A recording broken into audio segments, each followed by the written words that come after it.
SMG Word Daily with Father Jason. We are on our 5th SMG Word for Easter.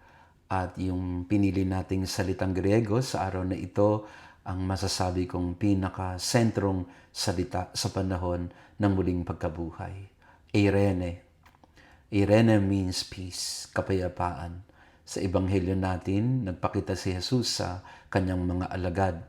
Nagbalik na yung dalawang alagad na naglakbay papuntang Emmaus at ngayon naman nagkakatipon sila sa isang silid at pumasok si Jesus. Nagpakita sa kanila, natakot sila, nag-alinlangan. Pero ang sabi ng Panginoon sa kanila, Eirene, Eirene, peace, peace be with you.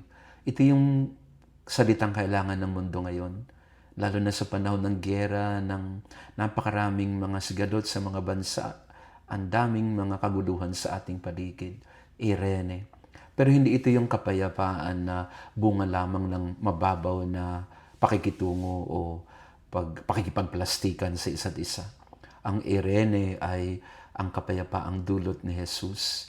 Natatakot ang mga alagad. Una, baka kasi sila patayin din katulad ng ginawa kay Jesus. Pangalawa, natatakot sila kasi baka kung anong gawin ni Jesus sa kanila, sa kanilang pagtatwa at pagtalikod sa Kanya. Pero sa halip na pangungutya o panghuhusga, sa halip na paghihiganti, ang sinabi ni Jesus sa kanila ay, Eirene, kapayapaan sa inyo, ipanatag nyo ang inyong loob, huwag na kayong mag-aalala. Buhay ako, nandito ako. Kapayapaan ang hinahanap ng marami sa atin ngayon. Peace of mind, peace in our heart, peace in our family, peace in the world. Pero minsan, napakahirap hagilapin ng kapayapaan. It's so elusive. Bakit? Kasi walang kababaang loob, walang kabukasan ng puso sa pagtanggap sa kapayapaan ni Kristo. Tuwing nagsisimba tayo, ang kapayapaan ng Kristong muling nabuhay ang ating binabahagi when we say, peace be with you. Nawa ito ang maranasan ng bawat isa sa atin, sa ating lahat ngayon na naghahanap ng kapayapaang ito.